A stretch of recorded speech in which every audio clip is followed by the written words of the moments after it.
Hey beautiful angels, welcome back to my channel. So आज का जो वीडियो है बहुत ही इंटरटेनिंग होने वाला है। आज मैं आपके साथ शेयर कर रही हूँ कुछ जेंडर प्रेडिक्शन।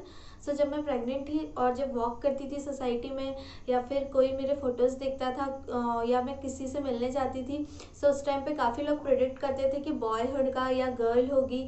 तो मैं सोचती थी कि ये कैसे देख के पता कर लेते हैं कि बॉय होगा या गर्ल।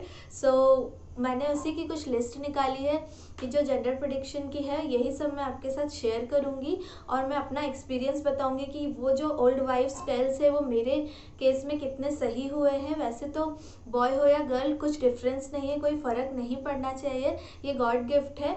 बट बहुत क्यूरियोसिटी रहती है जब हम प्रेग्नेंट रहते हैं, जानने के लिए बहुत एक्साइटेड रहते हैं कि क्या होने वाला है। सो वही सारे जो जेंडर प्रेडिक्शन जो पहले से चलते आ रहे हैं, सो मैं आज वो आपके साथ शेयर कर रही हूँ। तो वीडियो को देखिए एंड तक के, और अगर न्यू है तो चैनल को सब्सक्राइब करिए, बेल आइकॉन पे क्लिक करिए ताकि मेरे न्यू वीडियोस आप तक के मिलते रहे। सो चलिए स्टार्ट करते हैं। सबसे पहला प्रेडिक्शन है मॉर्निंग सिकनेस। ऐसा कहा जाता है कि अगर मॉर्निंग सिकनेस है, नोजिया है या फिर आप बहुत लेजी लेजी फील कर रहे हैं तो बेबी गर्ल होती है। और अगर आप थ्रू आउट प्रेगनेंसी एक्टिव है और नॉर्मली अपना सारा वर्क कर रहे हैं, लेजीनेस नहीं है, सो बॉय होता है। सो ये मेरे केस में एकदम करेक्ट निकला। मुझे बिल्कुल भी नोजिया नहीं था, मॉर्निंग सिकनेस नहीं थी, मैं थ्रू आउट प्रेगनेंसी एक्टिव थी। सो मुझे बेबी बॉय हुआ। सो ये मेरे केस में सही निकला। सो इसके बाद है सेकेंड पॉइंट, सॉल्टी। सो अगर आपको सॉल्टी, तीखा, चटपटा पसंद है तो बॉय होता है। अगर आप स्वीट खाना पसंद करते हैं तो गर्ल होती है। सो जब मैं प्रेग्नेंट थी तो मुझे तीखा, चटपटा यही सब अच्छा लगता था। मुझे मीठा खाने का एक्चुअली पहले से ही मुझे मीठा ज़्यादा पसंद नहीं था, बट उस टाइम में भी इतना ज़्यादा खाने का मन नहीं होता था। लास्ट की प्रेगनेंसी मीन्स 9th मंथ में थोड़ा बहुत पेस्ट्री केक्स खाने की इच्छा होती थी, बट थ्रू आउट प्रेगनेंसी देखा जाए तो मैंने अधिकतर चटपटा तीखा ही खाया है। सो ये भी पॉइंट मेरे केस में सही रहा। और मैं एक चीज़ और आपको बता दूं कि सबका केस अलग अलग रहता है, हर प्रेगनेंसी डिफरेंट रहती है। ये सिर्फ एक हमारे एंटरटेनमेंट के लिए है। सो मैंने जो लिस्ट निकाली है उसके अकॉर्डिंग मैं अपना एक्सपीरियंस आपके साथ शेयर कर रही हूँ, सबका डिफरेंट हो सकता है। तो चलिए अब थर्ड पॉइंट देखते हैं। सो थर्ड पॉइंट है हार्ट बीट। ऐसा कहा जाता है कि अगर हार्ट बीट 140 BPM से लो है या फिर उसके आसपास है तो बेबी बॉय होता है। और अगर अपर है 140 से लाइक 150 एंड 160 70 ऐसे हाई है तो गर्ल होती है। सो इसके बारे में मैं कुछ अपने केस में कंफर्म नहीं हूँ, बिकॉज जब मेरा अल्ट्रासाउंड स्टार्टिंग में हुआ था तो हार्ट बीट ज़्यादा थी, अबव 150 थी, 160 भी थी कभी किसी अल्ट्रासाउंड में।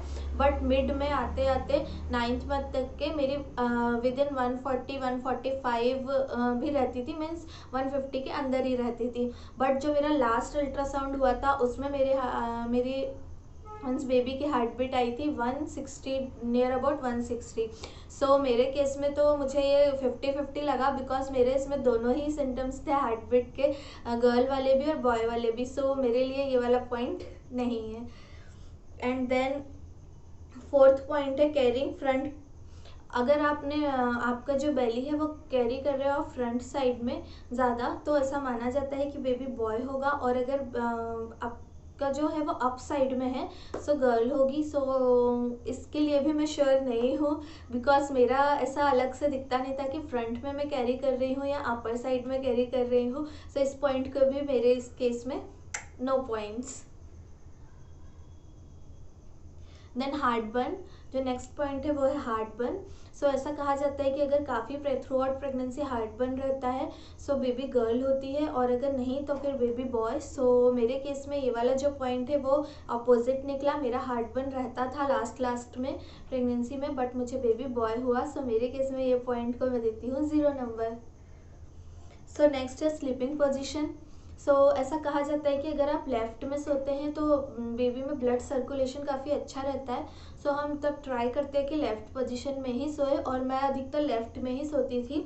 सो अगर ऐसा कहा जाता है अगर आप लेफ्ट में सोते हैं तो बेबी बॉय होता है। सो जो आपकी स्लीपिंग पोजीशन है, अगर लेफ्ट है तो बेबी बॉय, और अगर राइट है या स्ट्रेट है तो बेबी गर्ल। सो मैं तो लेफ्ट में ही सोती थी, तो इस पॉइंट में भी मेरा करेक्ट निकला प्रेडिक्शन। ये पॉइंट को मैं देती हूँ थम्स अप। सो नेक्स्ट है हेडेक। थ्रू आउट प्रेगनेंसी अगर हेडेक रहता है तो गर्ल होती है। और अगर नहीं तो बॉय। सो मुझे कोई हेडेक नहीं था थ्रू आउट प्रेगनेंसी। सो ये वाला प्रिडिक्शन भी मेरे केस में सही निकला, मुझे बेबी बॉय हुआ। सो इसके बाद जो नेक्स्ट पॉइंट है वो है पिगमेंटेशन। सो अगर पिगमेंटेशन की प्रॉब्लम अगर आपको प्रेगनेंसी में ज़्यादा रहती है तो ऐसा माना जाता है बेबी बॉय होगा। सो मेरे केस में मुझे थोड़ा बहुत प्रॉब्लम था इसका, मेरे यहाँ पे ब्लैक ब्लैक हो गया था थोड़े से अंडर आर्म्स में भी, और मीन्स काफ़ी ज़्यादा ब्लैक ब्लैक हो गया था। सो वो अब धीरे धीरे ठीक हो गया है। सो ये भी प्रेडिक्शन मेरे केस में सही निकला, अगर पिगमेंटेशन है तो आपको बॉय होगा और अगर नहीं है तो गर्ल होगा। ये एक प्रेडिक्शन था, सो मेरे इसमें ये करेक्ट निकला। उसके बाद नेक्स्ट है मूड स्विंग।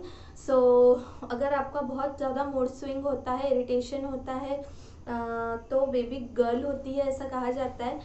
सो और अगर नहीं आप नॉर्मल है, हैप्पी है, तो बेबी बॉय होता है। तो ये मेरे केस में रॉन्ग निकला, मेरा मूड स्विंग होता था, मैं रिएक्ट करती थी कई बातों पे। सो ये मेरे केस में रॉन्ग निकला। बहुत सारे पॉइंट्स थे जो प्रिडिक्ट किया था वो मुझे सही भी निकले, बट सबका डिफरेंट रहता है, ऐसा ज़रूरी नहीं है कि ये जो पॉइंट अगर आपके केस में सही है तो अदर के केस में भी ये सही आई, ये सिर्फ एक एंटरटेनमेंट के लिए है। सो जो नेक्स्ट पॉइंट है वो है वेट गेन। अगर आपने थ्रू आउट प्रेगनेंसी बहुत ज़्यादा वेट गेन कर लिया है फुल बॉडी में, मीन्स पेट के साथ साथ आपका हाथ पैर चेहरा सब कुछ फूल गया है, सो गर्ल होती है और अदरवाइज बॉय होता है।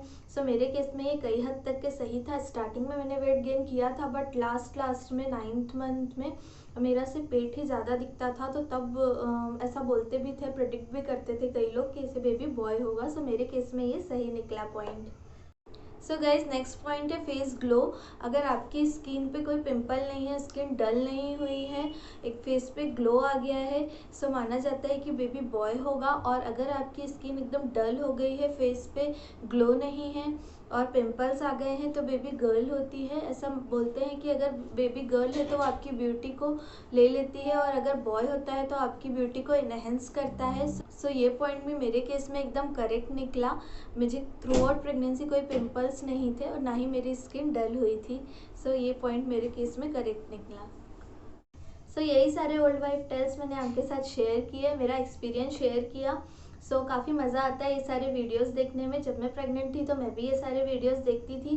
सो जो भी मॉम टू बी है उनके लिए ये काफ़ी हेल्पफुल रहता है। मीन्स इससे एक्यूरेट तो आपको कुछ भी पता नहीं पड़ता है, बट एक जनरल प्रेडिक्शन है। सो आप इंजॉय कर सकते हैं वीडियो देख के। सो चलिए अब मिलते हैं नेक्स्ट ब्लॉग में। Till then bye bye, take care.